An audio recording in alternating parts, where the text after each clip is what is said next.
Good evening, everyone. My name is Leslie Miles, and I'm the Chief Strategy Officer at the Royal Society, and I'm really pleased to welcome you all here to tonight's event. Those of you joining us here in the room at the Eden Project, and those of you watching online. So before we get going with tonight's event, please could I remind you to switch all your phones to silent. And also the other housekeeping instruction, which is if there is a fire alarm, please can you make your way to the exits calmly. On to tonight's discussion. This is the fourth event in our You and the Planet series. These events aim to inspire a positive vision of a future where human activity protects and enhances the health of our planet. We're bringing together experts to discuss how this can be achieved and how we can live alongside nature in a sustainable and mutually beneficial way.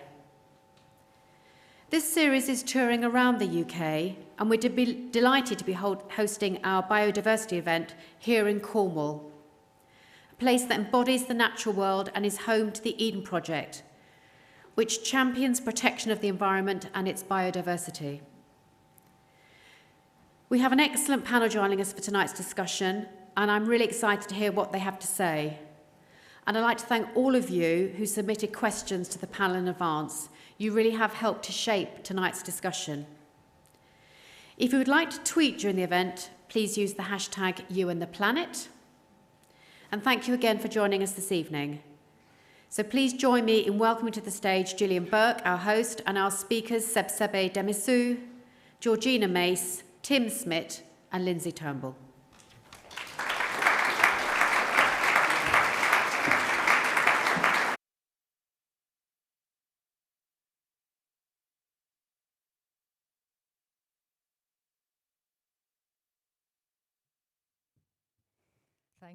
Thank you. Good evening, everyone. Wow. Hello, teacher. No, good evening, everyone. Welcome, and thank you for coming out this evening to the fourth event in the Royal Society's series called You and the Planet. A little thing here, because I kept thinking of as you and your planet. I thought it's a small difference, you and the planet, in terms of how we relate to the world around us. So yeah, thank you for coming out. And as Leslie said as well, we have an online audience as well. We have viewers watching on the Royal Society's YouTube channel, watching live. They're live streaming this and on other online platforms as well. So that's an amazing outreach, not just for the people in this room, a really packed out room here in the beautiful Eden Project, a really inspiring place to have this conversation, and also here in Cornwall as well. So that's a bit about where we are. Now, a bit about who I am. My name is Gillian Burke. I'm a biologist and also presenter on the BBC's seasonal wildlife show, Spring Watch, Autumn Watch, Winter Watch. So that's my day job. My real job, however, is trying, and I mean trying, to raise my two teenage children. Thank you for that. Yes, trying to raise them in what seems to be like an increasingly complex world with some really, really big challenges, some planet-sized challenges ahead. So I really, I appreciate that, humans have had a really long and turbulent history. There's no question. And every single generation has been faced with really big challenges, really big struggles, really like overwhelming threats. But the difference now, perhaps, is we know so much more. We know so much more about our world, our planet, and what we're doing to it as well. And I think, what's crucial is from this point forward, what we do with this knowledge is going to be a really crucial watershed in terms of our relationship, our species, with the rest of life on Earth. So that's pretty big. So to help us bring some clarity around that relationship, we're really, really lucky tonight to be joined by an incredible panel of scientists, entrepreneurs, and they've all made it their life's work, I would say, it's fair to say, to shine a light on this relationship in one way or another. And I know they're all going to cringe when I say this, but I mean it.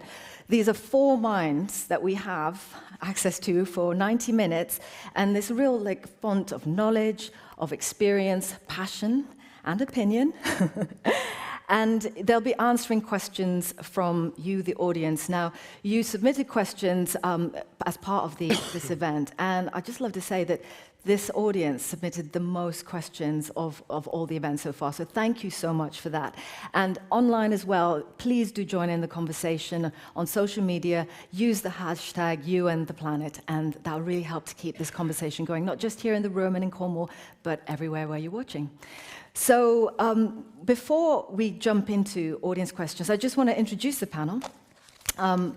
First of all, we have Sebsebe Demisio. Sebsebe joins us from the University of Addis Ababa in Ethiopia, where he's a professor of plant systematics and biodiversity. He was also the former director of the Gulele Botanic Gardens, also in Addis, and has served as the leader of the Flora of Ethiopia and Eritrea project. This project was in collaboration with the University of Uppsala in Sweden, and it involved documenting and describing around 6,000 species of plants, 10% of those which are endemic to that region in the Horn of Africa. So a really important study, and it's one of the few completed floras in all of Africa. So thank you for joining us tonight. Then we have Georgina Mace. Georgina is Professor of Biodiversity and Ecosystems at the University College London, and was the founding director of the UCL Centre for Biodiversity and Environment Research, and is also a trustee of the Eden Project, so that's really lovely to have you here. Georgina joined in 2018 the UK Climate Change Committee, and her research interests are in measuring the trends and the consequences of biodiversity loss and in ecosystem change. So I would interpret that as what happens when we lose what we've got. Next to Georgina is Tim Smith. Tim, feeling very familiar here. Tim is the executive vice chair and co-founder of the Eden Project. He discovered, alongside John Nelson, the now restored Lost Gardens of Heligan, and these gardens are now one of the most popular gardens in the UK. In June 2012, Tim was appointed a KBE by Her Majesty the Queen. Tim is now also the executive co-chair for Eden Project International, and this is a really ambitious project to have an Eden Project on every continent bar the Antarctic by 2025. So a really inspiring way to take what we see around here at the Eden Project to other places on Earth. And last but by no means least is Lindsay Turnbull. Lindsay is an associate professor in plant sciences at the University of Oxford, where she leads the Plant Ecology Research Group. She's also a trustee, of the Seychelles Island Foundation. I'd say that's a pretty good gig. But really importantly, she co-led the I'll just backtrack a bit. She's a trustee of the Seychelles Island Foundation, and it's a charitable organization that manages a really important part, a UNESCO World Heritage Site of a remote atoll called the Aldabra Islands. And she co-led the Aldabra Cleanup Project, which aimed to rid the Aldabra Atoll of plastic pollution with the help of volunteers from Oxford University and also young people from the Seychelles. Now, I have a real link that my grandmothers both came from Seychelles, so that's a project that's close to my heart. So that's a little bit about our panel, and like I said, we're really, really lucky to have them. So before we join and jump in with the audience questions, I just wanted to give everyone a chance to, because I think what's going to happen is, for an hour, we're going to be getting through as many questions, but really going into some detail of the things that you wanted to know. But before we jump in about what our panel knows, I'm quite curious about how they feel and what makes them tick. And, and maybe, Lindsay, I'll start with you at the end there. I read that you're really interested, if you could drill down what it is that you're interested in. It's looking at why the variety, why so much diversity in the world. And I would love to know what made you ask that question in the first place. Okay, well, I guess I could tell a couple of very brief stories about myself as a child, because I was very nerdy and I always loved nature, and I used to go off and look at things, and my parents, to keep me busy, I can remember them buying me this book about age 8, and it was called The Spotter's Guide to Wildlife, and you could go through and find things and tick them off. And I can remember looking in the pavement, literally the cracks in the pavement at little plants growing there, and getting out my book and realising that this little weed had a name, and its name was Herb Robert. And I remember feeling really excited about that these little things that everyone just called weeds and walked over every day, they had names. They were proper species, they did different things, they had a life cycle, people knew stuff about them. And I thought, wow, that's really amazing. And so that's one reason that I've always been passionate about diversity, is just realising that it's there. And it's not just in remote tropical places, it's in the cracks in the pavement. And the second story I would say that motivates me is as also my parents, trying to shut me up and keep me quiet, bought me some of those little ladybird books, you know, the mammals of Africa. And I remember having a rather sad one called Extinct Animals. And reading in that, and reading stories like what happened to the great auk. And if you don't know, and I'm sure you probably all do know, the great auk was hunted to extinction by humans in a really deliberate way. So the last 2 great auks were killed by 2 guys who went out to kill the last great auks, and even stamped on the last egg, you know, with their boot and took them back. And I was so angry. And I was only 8, but I was so mad at them. And I just thought, how dare you? Like, there's no chance now. I'll never be able to see a great auk. They used to be hugely abundant, and you've taken that away from me. And I think we all have to remember that. Like, we'll never be able to see a great auk, but I want my grandchildren to know that there are still wandering albatrosses in the world, and that there are still Siberian tigers in the world, even if they can't go and see them for themselves. And that is what motivates me. Wow, so I asked how they feel. Yes. Thank you, because, you know, I asked, how do you feel before what you know, and you told us. So that was outrage. And do you think that still kind of fuels your work now?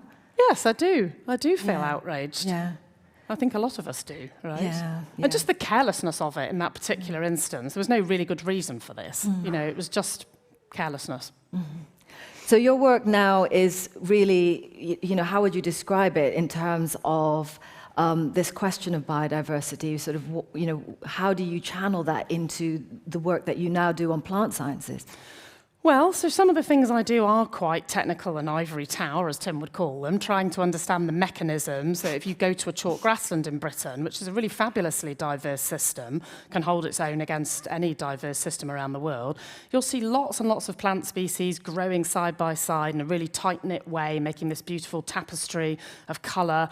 And we really don't understand that. Like, why is it, how is it that all those species can find their place in that grassland? And that's something that really fascinates me. And I also want that system to survive. So that system's quite vulnerable in Britain. It's been highly fragmented.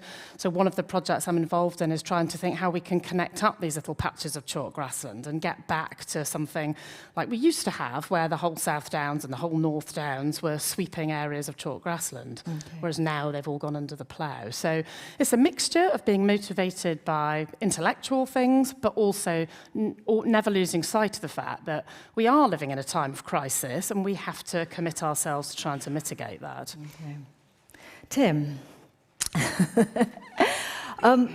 you know, this is very much, where we're sitting today is very much, you know, a product of a vision you had. I mean, I guess it was a sort of, was it a build it and they will come? What motivated you to build the Eden Project?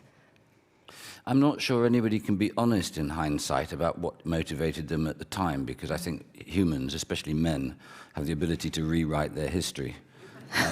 But what I would say is, what motivated me originally was the sense of a place that people thought was unattractive and beyond hope, and then. So it was a quarry here? Yeah, I don't mean specifically this quarry. I mean, I'm talking about the clay, if you like, the central spine of Cornwall, which, with one mood music, you think of it as being depressed, an old industry on the wane, if you like. But then you could stand there, and on a sunny day, which I grant you is perhaps rarer than you'd like, you have ocean views, and you think, gosh, this could be absolutely fantastic. And I have always been drawn to big. I always liked big. I don't mean big for its own sake. But I've always been very attracted to the idea of gathering people together and releasing their talents to become more than the sum of their parts.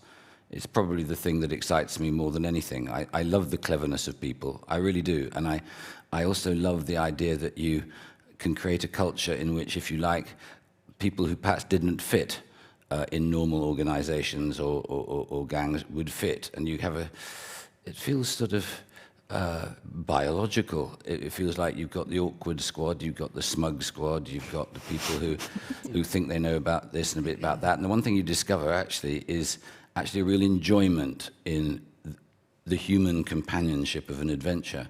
And I've come to think over the years that perhaps that's one of the great sadnesses of most humans on Earth, is that our busyness, our concentration on stuff and things, leaves a tiny grain of deep disappointment in the soul, which is about the human condition needs a great adventure. And that is why, when we're looking at the subject of tonight, I feel rather weirdly hopeful that the challenge that we face will actually maybe be a bit like a slap around the face from a wet haddock. And you'll think, maybe this is an adventure worth us actually finding the best in ourselves to vanquish. And I must say, I don't know how the evening will pan out, but I would say that the last 2 years, certainly, of my life, of listening to people talk, whatever, it does feel as if there's a moment coming towards us where reasonable people of ambition and aspiration are going to get the floor and the mic and be able to persuade people that now there's a marvelous thing to do.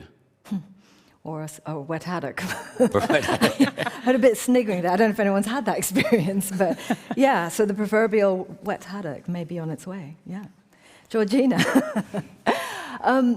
you've been on government committees advising, particularly more recently, on climate change. I mean, it's almost an absurd question to ask, what motivates you, but what maybe the better question to ask is, what keeps you going? Okay. Yes, actually, I'm better at what keeps me going than what motivates me. Yeah. So I also grew up as a child, just being interested and kind of having a wonderment for nature. I've always loved the complexity and diversity of life on Earth, and it is the defining feature of our planet. We are the only planet that has life, and it's this incredibly diverse life of many interacting animals and plants in really complicated ways. So I trained as an ecologist, and I like that complexity. I like trying to understand how complex systems are held together. And it was very difficult to be an ecologist and not also become interested in conservation, because the world is changing so fast. You can even read papers written by ecologists 20 or 30 years ago about systems they were studying and see how they're just being completely devastated in that short period of time of one scientist's study. So I sort of got interested in how those systems are being unpicked by people and their activities. And I think when I first started studying it, I thought it was quite simple, a kind of cause and effect thing. If we could work out what it was that were driving species extinct, and we knew which the most threatened species were, we could just go and sort out that problem and do it one by one, and the world would be saved. And, about 20 years ago, we started approaching conservation that way, and it absolutely has not worked. Tackling the species one by one, tackling the threats one by one, is just not enough. And that's why latterly I've become much more interested in this whole interconnected system, the way that people and society are interacting with nature and the world, changing the climate, changing the landscape. And the answer has to lie in changing our relationship with nature.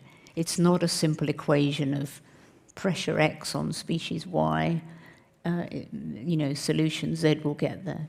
So I'm interested in that whole complex interrelationship between people and nature. That's interesting, because I sort of resonate with that. I did biology a long time ago now, my degree, and that sense of actually it was just curiosity. 20, 30 years ago, I guess, there was a sense that we did know that, not all was well in the world, but there was still, you could still be driven by just curiosity, and then to arrive in a place where that curiosity has to be applied into something. That definitely resonates. So what I'm hearing is connection and interrelatedness of things. And that's a nice sort of segue, really, to bring Sebsebe into the conversation, joining us from Ethiopia. That's traveled correct. a nice long way. Yeah. And it's really great to have you here because,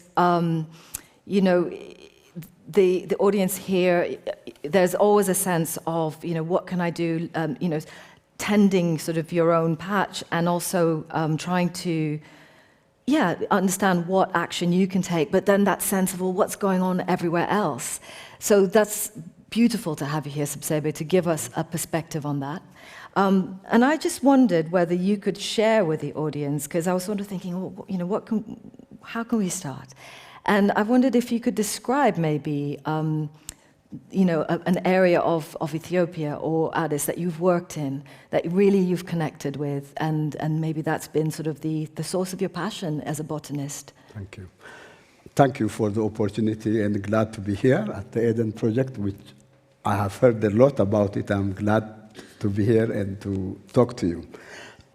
I grew up in the countryside, so I was born in the countryside, grew up in the countryside, and enjoyed as a child what nature really provided. We go to the forest and eat the fruits, and we even enjoy crops. I mean, in those days, you could go to any farm and you are able to eat whatever you want as a child. And the community allowed you to enjoy nature, and there was no restriction when I was a young boy. So I grew up in the central highlands of Ethiopia. I knew the forest, I knew the plants, and I knew the diversity.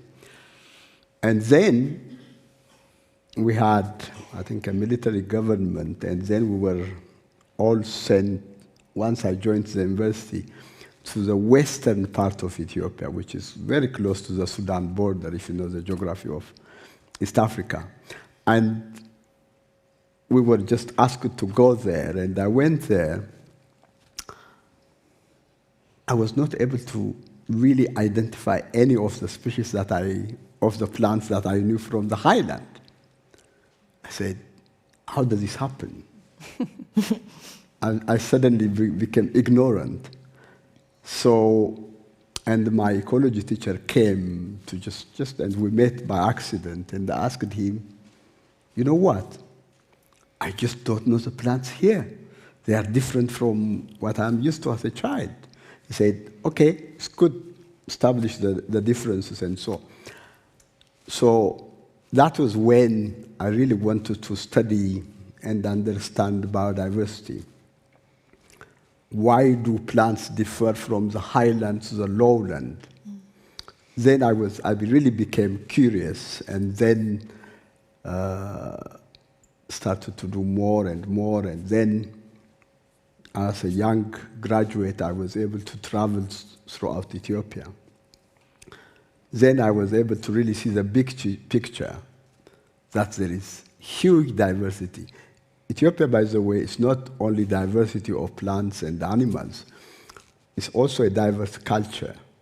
We have 85 different nationalities in Ethiopia that have their own culture and their interaction with plants that actually even motivated me more to understand plants.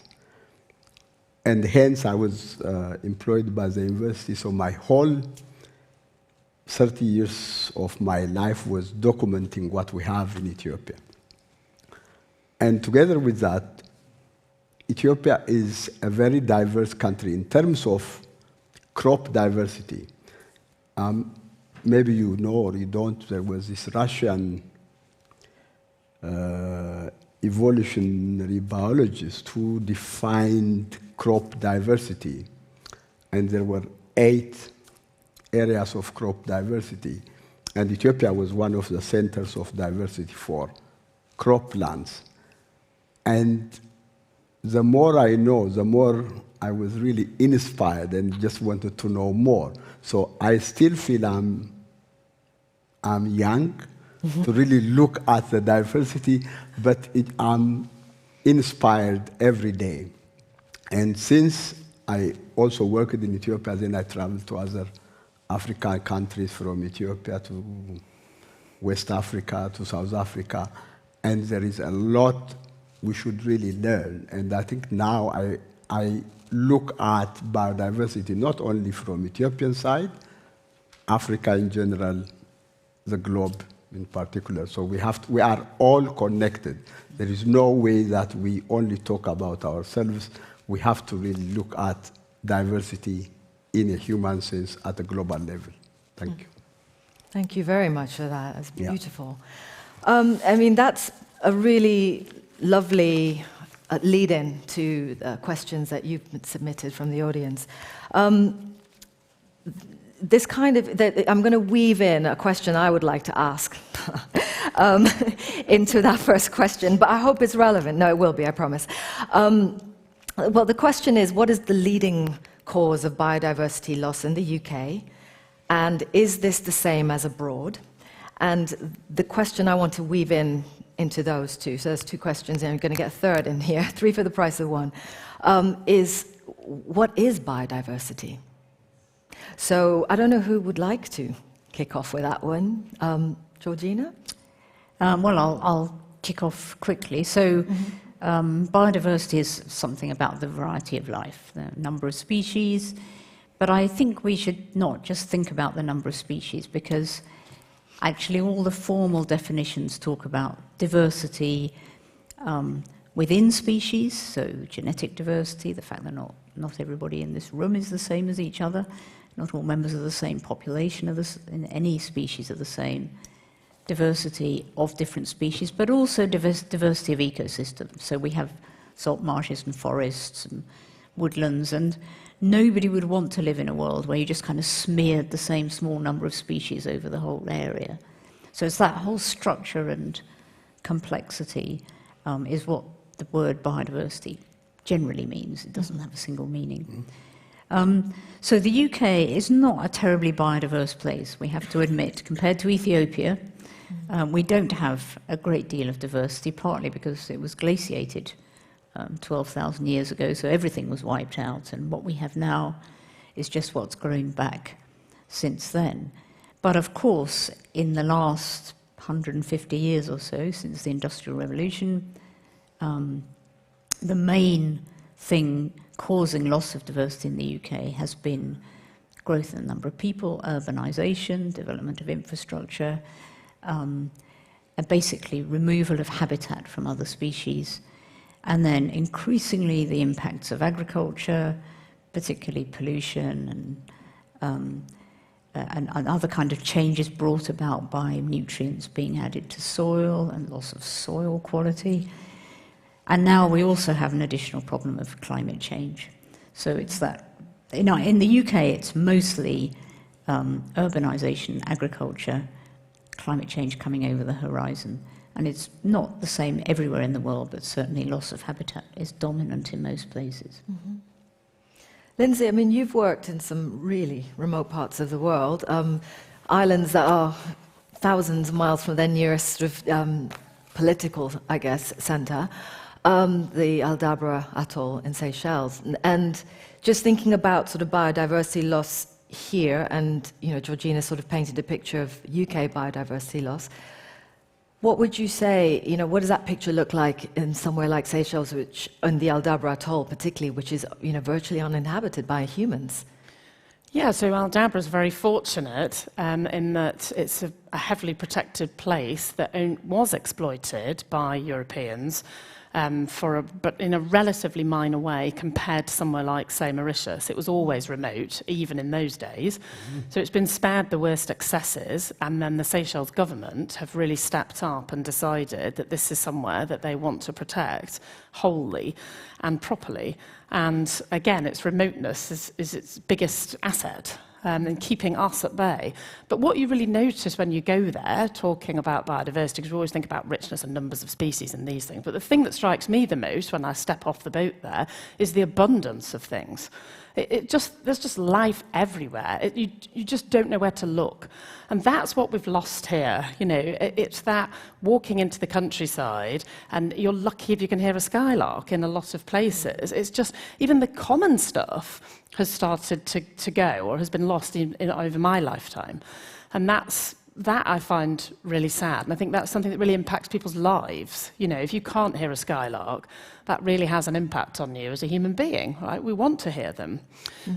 So I think that, yeah, I'm also optimistic, actually. I think that we're really turning a corner now, and people are really realizing what benefits people get from being able to go into the countryside and hear skylarks, that actually has tangible benefits.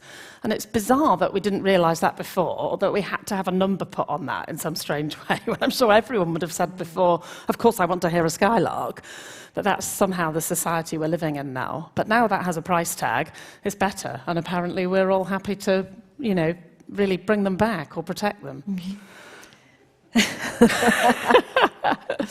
So, Sebe, you can give us a perspective from, you know, the question of this picture abroad, because interestingly, I guess Ethiopia has had many of the same issues as here in terms of encroachment because of a growing population. But Ethiopia is also a country that recently has broken a record with tree planting. So, you know, there's an extraordinary message there as well. Tell us more about that. Okay. So if we really look at the factors that really impact on the loss of biodiversity, there are really diverse reasons, and population growth is one, because Ethiopian population is about 113 million currently, and that we were 18 million in 1950. So you can really compare. Really, it's a contrast. So what it really means is there were more forests, more woodlands. Now with the increasing population, we have to use most of the woodland or the forest. We have to turn it to agricultural land. And because of that, there is really a loss of biodiversity. I mean, that's a fact. But there is also a good growing trend. Now, we have a young and new prime minister who is really green-oriented, and last year he really has this drive to plant more trees, and that was, I think, the world record of planting 300 million trees in one day. That's amazing. Yeah. Just think about that. Yes, yeah. So we hope that trend would continue. We have definitely deforestation in some parts, but we also have this positive really message. And with the young, I think the whole idea is to really teach the younger generation. Now there is a good mood, so we would hopefully reverse the deforestation that we have had in the past. But population growth is a real factor. But in addition to that, we have a number of invasive species that have really come from other places and that affect our natural flora, but we are trying to really curb that. Climate change, as George has said, it's not Ethiopian case, but it's a global case. I think it's affecting our global biodiversity. And yesterday, it's not a loss, but I was listening to BBC, and they talk about floods in some places. That's a result of climate change, and also that's also a reduction of biodiversity in many parts of the world. So there is a concern about the loss of biodiversity for various reasons, but there is also a hope and a positive trend in many parts of the world that we hope would address the loss of biodiversity, at least in Ethiopia. Mm-hmm. Thank you. Tim, Earlier we were talking about, you had this, painted this incredible picture of being able to grow year-round in Cornwall enough food for local communities. And tell me more about that. Just remind me, because it was such a vivid picture that you painted, this ambition that you have. Well, you have conflated two things, but thank you. No, I was talking about the problem of people talking about silver bullets will cure everything, when in fact complicated thinking is often required to make things right, because there are a whole series of things that need to be adjusted. And we were very inspired going to Wales, where there's a great movement for local growing. And the difference between local growing as in terms of just doing it by the seasons and then expanding it so that it was 365 was so extreme in terms of its impact on the community and the community's willingness to buy local, that one of the things that was apparent is that with training and with collaboration between farmers, it is possible to create an entirely different agricultural system which is actually locally based, that's good for biodiversity, and more importantly, because it will then center on, if you like, local markets, it will draw attention to the towns and villages and draw people to go to the towns and villages, and thereby create regeneration in those towns and villages. And you can actually see it. Almost all of these issues are human issues, and the human issues need to be harnessed to spending enough time not thinking, oh, if we cure that, exactly what Gillian was saying, if you cure that, that'll be it. No, it's actually, you need, for example, good training. You need to have a law that says there must be a marketplace in each town, and there must be distribution centres which get the food around the place efficiently. I think we're smart, but we're actually not very smart in terms of the way we get our logistics right. And too many of the stories we tell ourselves are about superheroes doing one thing right which saves the world. And actually that's really, really damaging, because that really dispirits people when they do that thing that they think is going to save the world, and it doesn't. I much prefer, and I know a lot of people who are in the ecology sector, it sounds a weird connection, but if you look at the attitude of, say, Dave Brailsford, who took the English the British cycling team from nowhere to win the Olympics and become the best cycling team in the world, it was all about sorting out that little bit of clothing, this bit of the machine, this bit of the oil, this bit of the psychology of the cyclist, taking a pillow on tour. You know, it was all this stuff. It was really complicated things which led up to 0.25% here, 0.5% here, and slowly but surely there's a different picture, and suddenly you're a champion.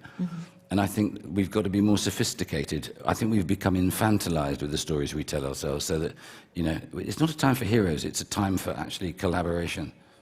So that's, yeah, so diverse thinking, because in a sense, what I'm hearing there is, you know, the original question is what's the leading cause of biodiversity loss in the UK and abroad? And what I'm hearing with that is, in part, it's a kind of, you know, a loss of diverse thinking as well. It's part of the picture. Yeah. The next question is, how do you make local people care about the local biodiversity? And how should we address the issues of deforestation, mining, and agriculture in places where the local community may not have other means of making a living? So this is essentially, I guess, how, you know, are the two, is protecting biodiversity and the welfare of people, the economy, are those two things mutually exclusive? I don't, you know, Seba, what do you think? No, they're not mutually exclusive. I think we have to really look at different scales when we talk about biodiversity. We have, for example, currently there is an organization called the Intergovernmental Panel for Biodiversity and Ecosystem Services that actually deals with biodiversity issues at a global level. So we have certain organizations, but biodiversity actually is at the local level. So how do we deal with biodiversity issues at the local level is a problem, because you can really decide on whatever you want to do, just like they decide at the UN there are always this will be done and that will be done and this will be done. But when we really come to the regional level and the local level, there is no mechanism to implement what is really agreed at the global level. So, in my view, there needs to be not only formal education, but people have to really work together at the local level. Communities have to work together. For example, people in Cornwall, what do we want our biodiversity? What do we really want from our biodiversity? I actually studied in Sweden. My PhD was in Sweden. And communities actually would go every summer, they go to a forest. People that own the forest would not stop people from collecting fruits, berries, whatever. It is a common good. And people in Sweden at least utilize those resources. What do you really want to do here? What do you have in Cromwell? What is your diversity? I think the most important thing is we should really know our diversity. It's not only to act, we should know. It doesn't have to be a scientific name, but we have to know the local name, the local use. What do you have? What were your grandparents actually used to do with, I don't know, the crops that we have here? In Ethiopia, for example, I would just tell you, we have one important grass, a cereal crop called teff, and that has been domesticated for over 10,000 years. Every community in Ethiopia knows how to grow them, how to keep the diversity. Even, I'm sure you all know the 1984 drought in Ethiopia and the famine we had. People that were really having problems with drought were really keeping their crop diversity. So when there is a better time, they want to grow it. It's how they really conserve their resources. So this, I think, has to be done at the local level, and communities have to really talk together and just find solutions. It's not going to come from top down. It has to be a grassroots movement. I think that's what you could do. Mm-hmm. Okay. Georgina, you are on committees that advise the government, and I mean that sort of feeds into what Sebsebe said. Is on the one hand we feel that this question of how do you protect the environment and biodiversity, and how do as a government enable people to make a living and have a good quality of life. How do you bridge that gap in your mind? Yeah, so this is actually quite a complicated question. It is.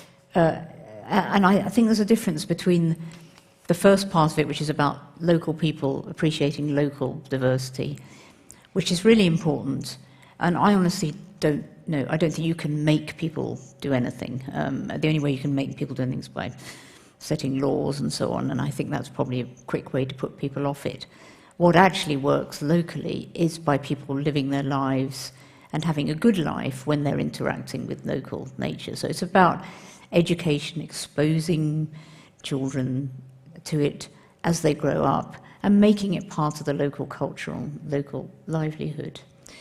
But the second part of that question, which I think's a really tough one, is this apparent conflict that there sometimes is between, on the one hand, conserving an area and on the other, exploiting it for mining or for agriculture.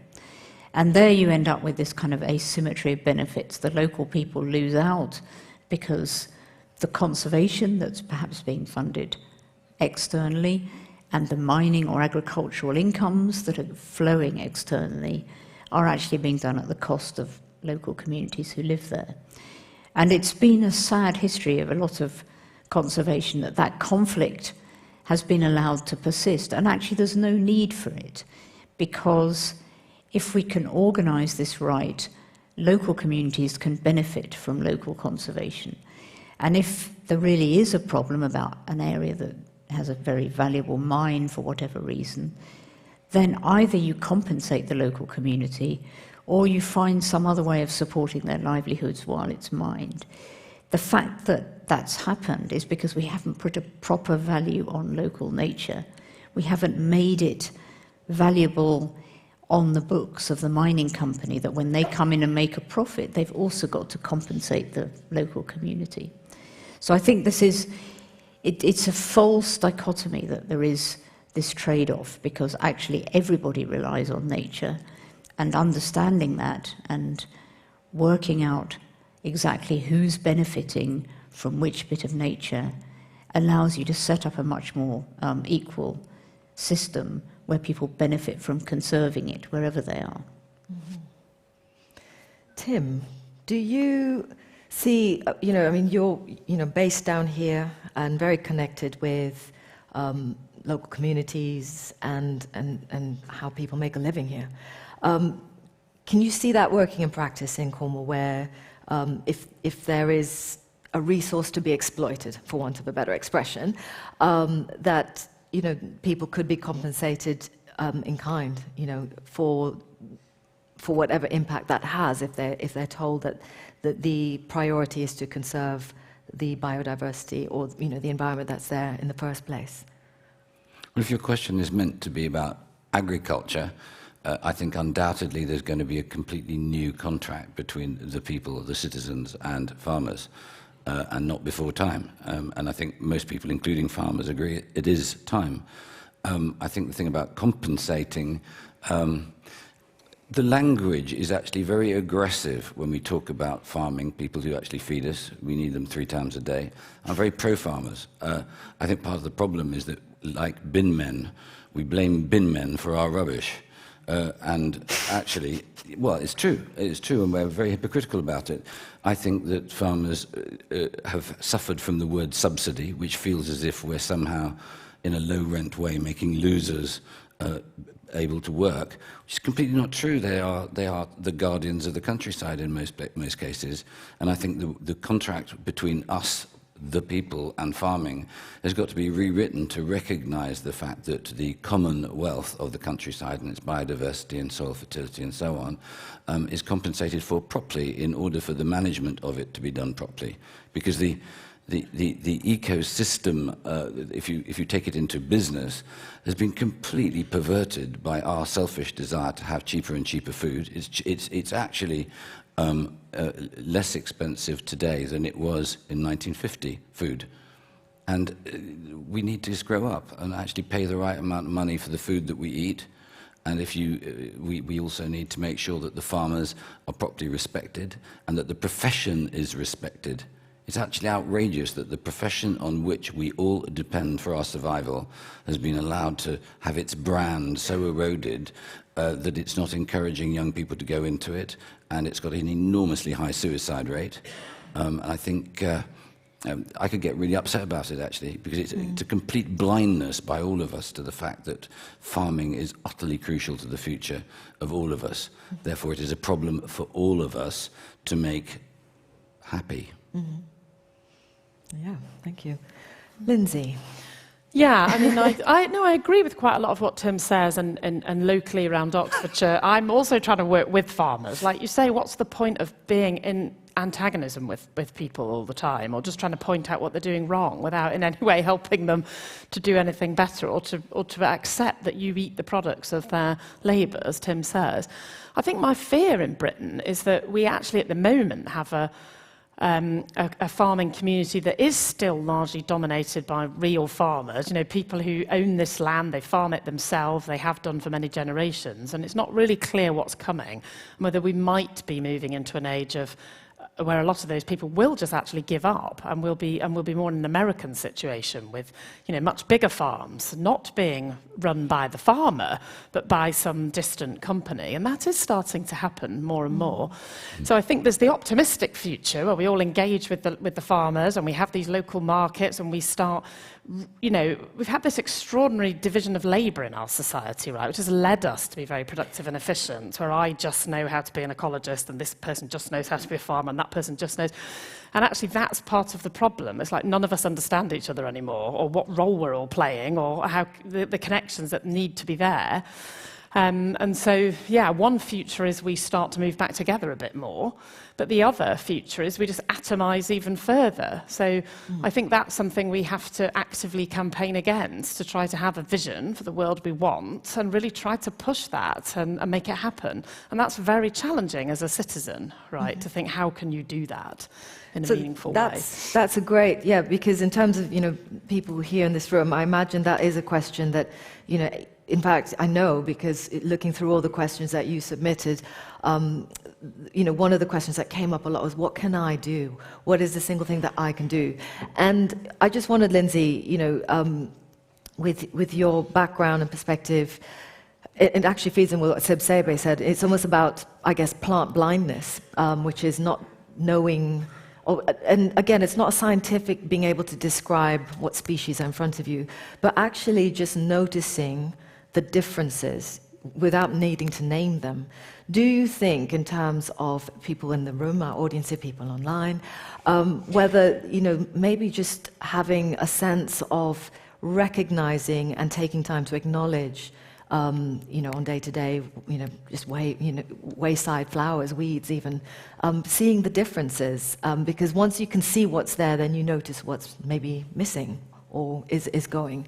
What do you think? Is that a helpful way to approach this? I think so. I think it's one thing we can do, and I think there's a lot of desire for it. You know, I think especially from adults, actually, they want their children to have contact with nature because they see the benefits that it brings. I have a friend who teaches in central London with very young children, and she said it's extraordinary sometimes, the experience of taking them into just a small patch of woodland, where it's often the first time they've been anywhere in a natural environment, because they've literally lived in a flat their whole lives and very rarely been in a green space. And she said, no, she had one example of a child who had literally never spoken to her until he went into this, took him to this nature reserve, and then suddenly spoke to her for the first time. Again, it's hard to put a price on that, isn't it? It says an N equals one thing, but she said, you know, for her, it's almost miraculous, this impact that nature can have. So yes, we do need to reconnect with it, and that is a really important thing to do, but how precisely we do that without forcing it down people's throats or coming up with some hideous, rigid government programme which insists that all children ought to be able to identify these 10 weeds, and if they can't, then they're going to fail their SATs. You know, I really don't want to see that, right? So it's sort of arming them with the Spotter's Guide to Wildlife, maybe, and encouraging them to go off and see it, and having someone enthusiastic to help them along, but not making it feel like this is something else to be stressed about. That wouldn't be good. No, I don't think anyone wants that. So, the next question, I'm just looking at the time.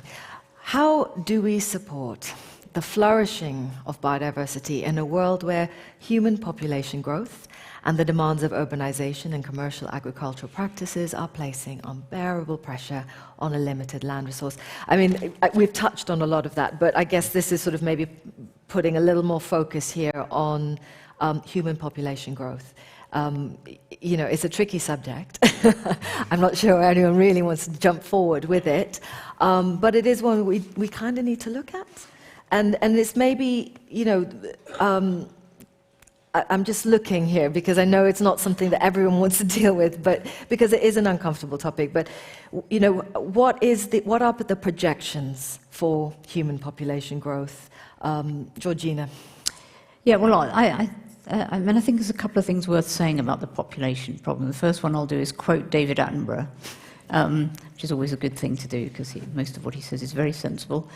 There's no environmental problem that wouldn't be easier if there were fewer people. So there's no problem accepting that there are an awful lot of us on the earth, and most of the problems we're talking about is because we're so numerous. But, you know, we are where we are. We can't rewind history. And we have a responsibility to ensure a good quality of life for everybody, everywhere, and for future generations as well. So if we think about this problem of population and its impact on the environment or its impact on biodiversity, actually it's not just a simple equation of the number of people. It's actually each person and the way they live their life. So it's a kind of number of people times consumption is the impact on the environment. So if you then consider that and think about how you could cut your own impact on the environment, that could be like cutting the impact of another person. And actually it's a lot more than that. The footprint, the consumption footprint of most people in the UK is somewhere between 5 and 20 times the average footprint of somebody who lives in India. So, you know, that puts the population problem into perspective, that it's not just population, it's also what you do. And if we can cut our consumption footprint, that makes a huge difference. And the big difference about doing that is it's something you can literally do overnight. You know, if you change your diet overnight or you change the amount of flying you do overnight, that has an immediate impact on the environment. Trying to change human population growth and trajectories is a long-term issue. We have a generation time of 25 years, so there's only 2 ways to slow population growth: slow the birth rate or increase the death rate. We're not in the business of increasing the death rate, so the only way we can do it is to slow the birth rate. And you can slow the birth rate. There are many ways that have been shown to work: educating girls, giving equality of opportunity and employment, and alleviating poverty. They're all great things to do anyway, so we should do those whatever. It's a high priority to slow the birth rate, but it takes a while to have an effect. It takes at least 25 years to have any effect, and because of this kind of momentum of population growth, it takes longer than that. You've got to wait for the whole thing to play out over decades. And then at the same time as that, this is playing out differently in different parts of the world. We've gone through what's called the demographic transition in the north, where the population rate is already slowing. It's back to just about replacement level, below replacement level in many areas. But in the south, in developing countries, it's still high. The birth rate is still dropping everywhere. It's still very high. We've probably passed peak birth rate, which just means that the rate of growth is now slower than it was, so we're already slowing. But it probably won't be till 2050 or 2080, depending on whose projections you believe, that will level off. But it will, because we're doing the right things: educating girls, alleviating poverty, giving equality of opportunity, and giving good medical care, which reduces the mortality rate and then has an effect on the birth rate. So it's just a long-term problem, and my view of it is working with consumption and working with how we live our lives is a much more effective short-term solution to the population problem than only thinking about how many people there are and trying to do something about it, because it's not something that's going to respond very quickly. Thank you. Does anyone want to add anything to that? How about increasing the death rate? I mean, Well, we can try it. I shouldn't have asked that question. So actually, it's really interesting that doesn't even work. So there've been these studies of, after the end of the First World War, there was a huge flu epidemic, and in certain areas, and even after the World Wars, and in a lot of animal populations, where you have a sudden increase in the death rate because of disease or some natural disaster, what happens afterwards is you get an increase in the birth rate. So it's not a good solution. Slowing the birth rate is the persistent, long-term, and actually a much nicer way to do it. Just have it slower. Can we have a round of applause? Thank you. That's someone who's Not brave gonna enough to work. take that question and answer honestly. Thank you. Yeah, so I'm sorry, just thinking about that. It's a science answer to the question. Sorry, it's true. Can we also note that Tim wanted to increase the death rate? Yeah. He went there. He did. Yeah. But there is a serious point in here. I'm not actually advocating war as a kind of strategy, but it seems to me that my reading of history tells me that humans who foretell the future are almost always wrong. which therefore, if I'm right, it means we will all be wrong, all four of us. Wow, okay. Therefore, I would like to vote, just so that it goes in the vault of future truths, I would like to vote for the fact that what's going to happen is something completely unexpected, like most men will become sterile because of the stuff we put in the water that we drink. Wow, well, only time will tell. That's right, that's the birth. If you're watching online and you want to join in that conversation, please do. Hashtag you and the planet. Sebsebe. Yeah, I think I would like to, I agree with both speakers, with panelists, but to really, part of the problem of having more children in the third world is it's a kind of really guarantee for the future. Europe had really a reduced birth rate because you have a good social system, so you don't really have to depend on your children. In many parts in Africa, that's your insurance. So if you have more children, then you will be protected in the old age. So we could really see that. But in addition to this, I would like to really bring the sense of economic imbalance. Many people in the third world would really work 24 hours, and that's what you've said with agriculture. An Ethiopian farmer, together with his children, would really work in a coffee farm for years. But because he needs the children so that they would also help him not only at a later life, but also in the farm. Now, if there was a good understanding, I don't know how much you pay for coffee these days here, for a cup of coffee? Here? Here, in the UK. About £3 for a cup. £3? How much would a farmer get in Ethiopia for a kilogram of coffee? It's nothing. So I think if we really want to have a better world, we really have to really think globally. I think Tim said the farmers have to be paid a good price for that. We can't go only Sainsbury and just look for cheaper price for every product that the farmer in UK produces. So let's just expand that at a global level.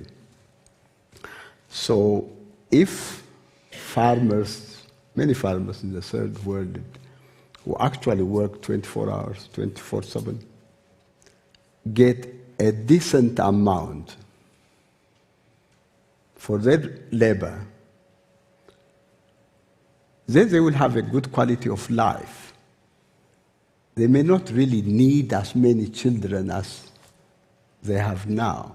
So I think to really put common sense to the population increase in the third world, we also have to really look into the economic imbalance between rich and poor, and also the decision-making process, because it is the coffee, whatever, that decides on the price.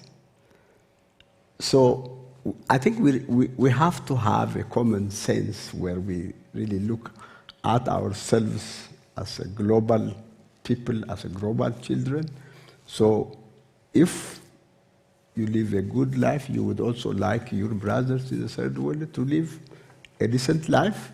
So if we really come to this, what do you call this? Shops where, I see bananas, fair trade.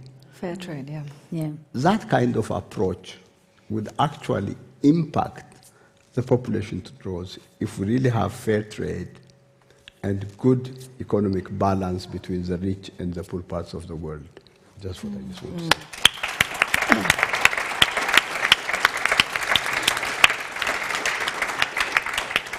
Well, that was a great question. Really provoked a lot of thought there. I mean, I'm just looking at the time here, and I want to get through as many questions as we can here. And I know, just having seen all the questions I said earlier that were submitted, the question, the one that came up the most is, what single action can I take that can make the biggest difference? We've touched on some of that already. Tim, can I start with you to answer that question? I used to like you. I'm always suspicious of what one action would I advise myself taking. The obvious glib ones would be to consume less, to drive less, to fly less. But that's kind of a cliche. I think the action that I would take would be to get outside more, to tell all my friends to support farming and land, and just don't buy shit. There's your answer. I sort of want to leave it there, but I don't know if I can. Lindsay.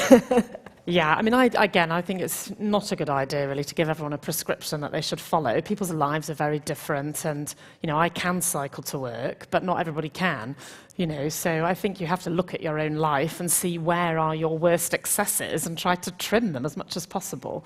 But after having done the Aldabra cleanup project, where we went to this extremely remote place, hundreds of miles from anywhere, and have to dig through the sand, removing 60,000 pairs of worn-out flip-flops, I would say, please don't buy cheap plastic shoes. Yeah.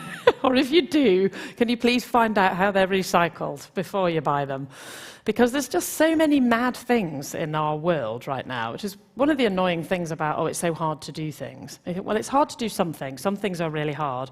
But there's so much really stupid stuff that we're doing that actually wouldn't be that hard to fix. Like selling HP sauce in tiny little plastic sachets. There's something about that today, that apparently there's enough sold every day to entirely cover the surface of the earth in them or something. It's like, why are we doing mad things like that? And why are we making things that cannot be recycled?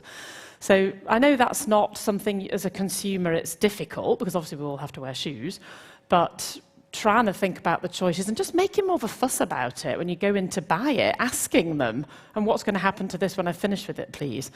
I harangue the people in Hotel Chocolat every time, because everything's got masses of ridiculous packaging on them. So every time I go in there, I say, I'd really like to buy this chocolate, but I'm not going to because you put too much plastic on it. Can but you they love please make you a note of that and pass it on to the manager? Yeah, but I think you have more power like that, just going in and not buying it, but maybe actually telling them why you're not buying it. I mean, together, we can force through some of these changes, and they are starting to happen, right? There's a recyclable toothpaste tube now. First one ever. That is brilliant. It's a start. Well, it's many little starts, but yeah, this is something, a step in the right direction. Yeah. I mean, Georgina, you operate on so many levels. I'm still trying to work out where to come in with this question with you. I'll just ask it simply. What would you say? I don't really have much to add to what Tim and Lindsay have said. But I do think there's a limit to what us as individuals can do, that many of the really big problems are wrought by big organisations, and that actually that's where it's also going to have to be tackled. It's, what the big multinationals are up to, what governments are up to, what a lot of great big commerce is up to. And we can act on those as well. We are customers, we're employees, we're shareholders, we're voters. And I guess what I've been impressed with in the last few years is the impact that just a lot of people from across society saying they won't tolerate these things anymore and being quite outspoken about it has had in terms of affecting those big players. Yeah, absolutely. Seba, do you have anything to... Not much, but for a UK audience, because I think you have, in many countries, we don't, the electoral system or taking your representative to a community to task is a difficult thing in many parts of the world. I think in UK, I have really seen, I have been coming to this country for a long time, and when there is a debate on BBC, people can take their representative to task. And I don't want to go to the UK politics, but you have decided what you want to do with Brexit or whatever, and you have changed parties or whatever. So there is a big capacity by each of you. If you really want to make a difference, you have to take your representative to task. If you don't want to have, if you want to have farmers to benefit, you should put those questions. So I think the power is on yourself. I may not be able to do it in Ethiopia because we don't really see our representatives often, but you have every opportunity to do so.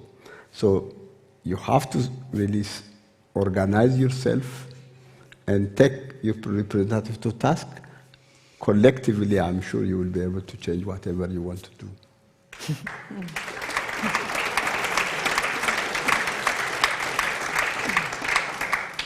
Well, that leads nicely into the next question.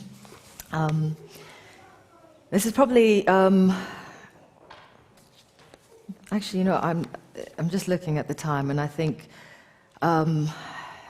doing that last-minute shuffle in my head about what would be a really useful question that maybe brings in things that we haven't really touched on.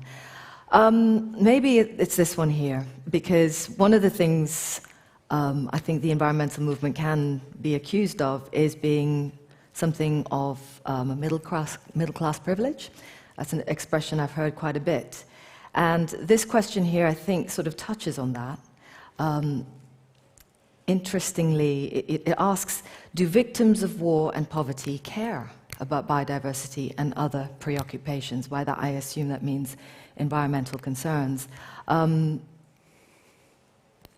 I don't know who would like to answer that. Well, I'll say Anyone one thing can? about it quickly. Yeah. No, of course they don't and they can't, because they've got other preoccupations. If you're very poor, if you're at war, that's what you're thinking about.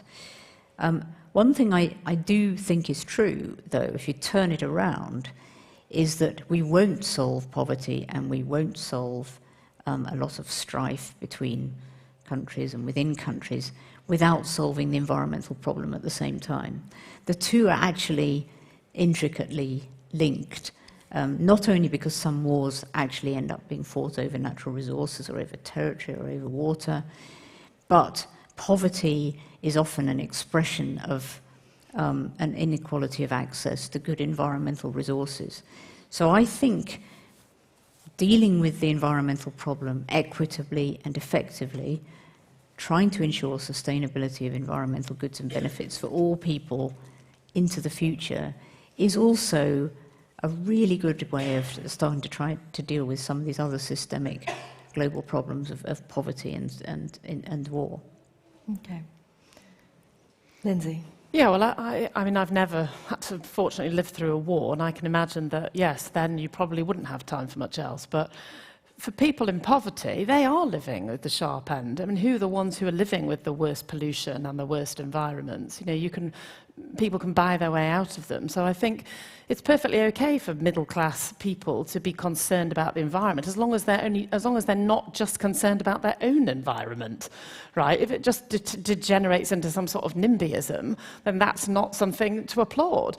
But if you're more concerned about the general state of the global environment and the fact that, you know, you don't want anyone to have to live with a completely degraded environment and everything that means, then I think it's important to do that and to not feel, you know, guilty or not to be accused by people on the right of the political spectrum that it's completely self-serving to be concerned about plastic, say, because plastic ends up everywhere. In fact, a lot of our plastic just gets sent to places that don't want it and they have to live with it. So I think it's a little bit I think it can be abused, that thing of accusing people of middle class concern and in claiming that they're only self-interested. I mean, there may be people who are, but I don't think it's entirely that. And as Georgina says, actually, we want a better world for everyone, and that's what we should be fighting for. Sebsebe. Yeah. I think one of the root cause of war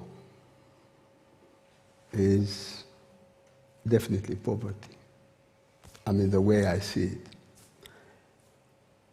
It is definitely people fight over the small resources that's available. People, I mean, poor people actually don't really fight. It is those that organizes these poor people and benefit from these problems. So how do we address really poverty? I'm just now looking also at a global level. Definitely we have, I mean, Ethiopia is a very good example of people have helped Ethiopia over many famines, many problems. People now are helping Somalia, South Sudan. People raise money to really help, and it is well meant, and individual people are caring for others. I mean, the UK is Oxfam, whatever, in many countries are really helping many countries in time of need. But I would like to really think differently. It's always good to help people when the time of need. So I'm not saying that when there is problem in Ethiopia, Somalia, or whether it's my region in East Africa, I'm not saying don't help. Please do help. But I would like long-term development for regions, for countries that are desperate. What do I mean by long-term development? We have the World Bank or IMF, they have got so many prescriptions to many countries. But if you really want to raise people out of the poverty line, there has to be a sustained assistance. It's not that you really only give money. This is also capacity building. There are so many ways of helping, but I would like us, as a family of the world, to really raise the poverty line so that people will. It's only when there is really poverty, politicians use that problem to get elected. If people are educated, if they have enough money, they would not be cheated by individual politicians. So I would really like us to really think to give more assistance to development rather than only really reaching out when there is this TV footage of crying children. That is okay. I think it's just a good thing to help. So I'm not talking about you individually, but as a country, be it Europe or USA, should really think. I mean, there was this so-called Marshall Plan for Europe after Second World War. Why can't we do that for the rest of the poor parts of the world? So that we would really leave a good standard, so we're not cheated by politicians. And also, if we have long-term development, we don't have to annoy you, just come on your TV and just ask for money. So let's really go really up and have this developmental assistance in the long run. Thank you. Thank you.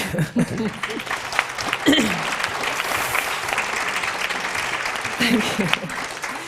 Well, we've got about sort of a few more minutes just for some concluding remarks. And listening to all of that, I just remembered I'm reading a great book. It's called 21 Lessons for the 21st Century by Yuval Noah Harari. He's written extensively about human behavior, a historian actually.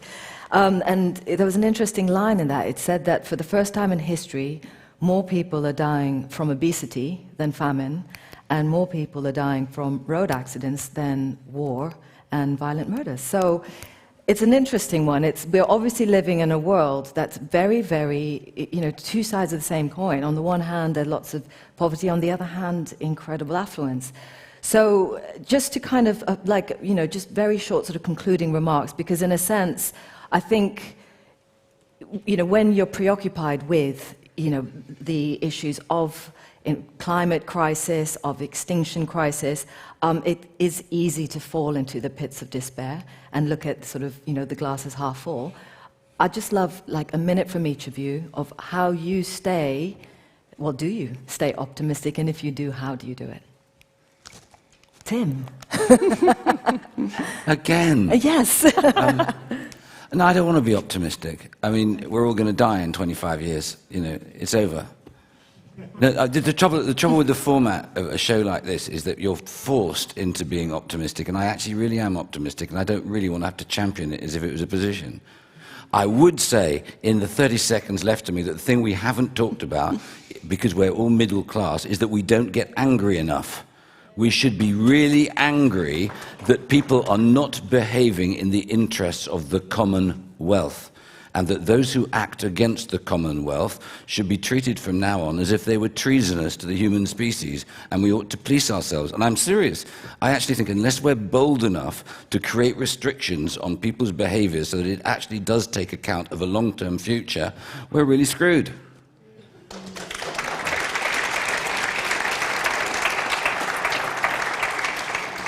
That was a minute well used, Tim. Georgina.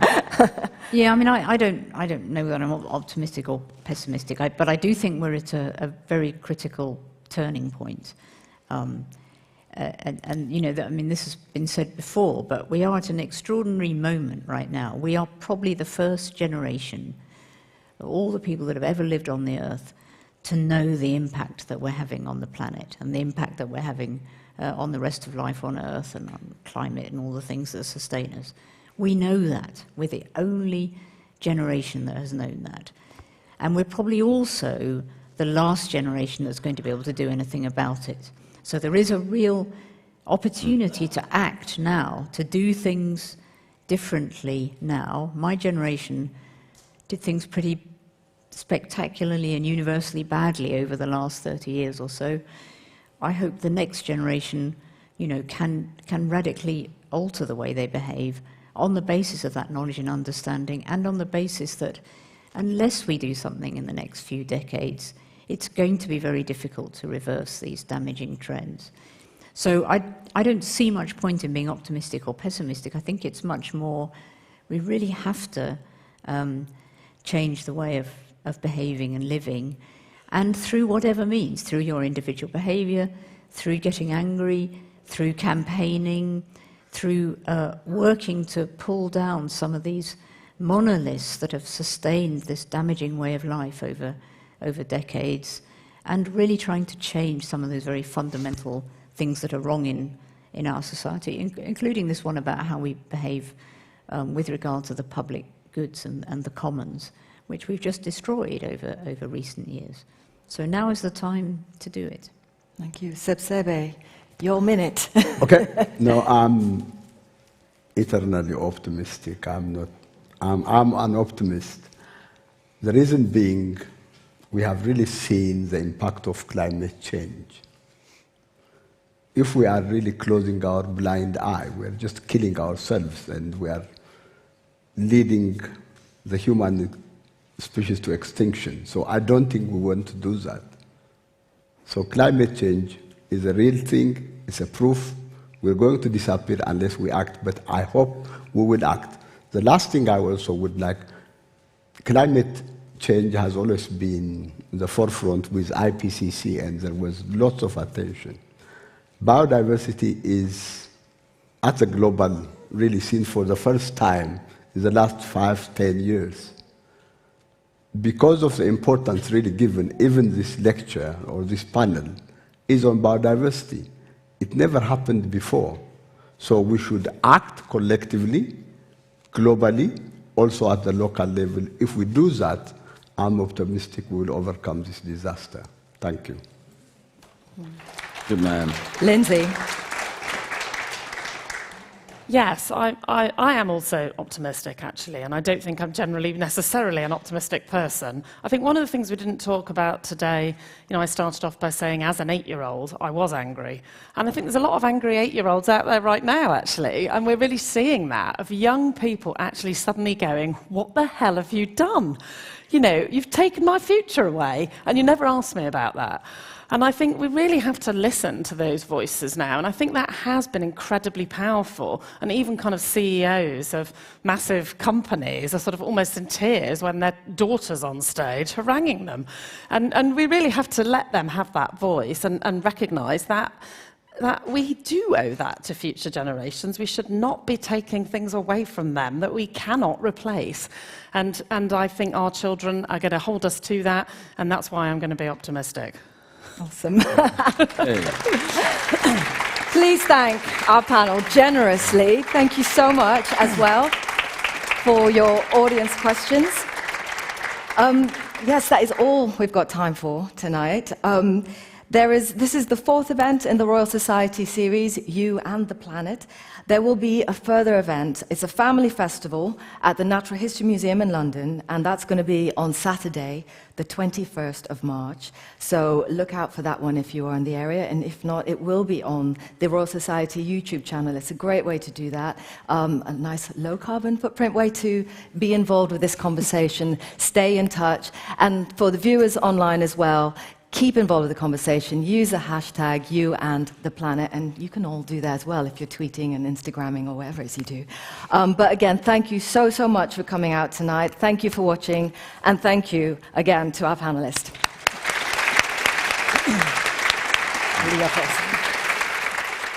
Well done.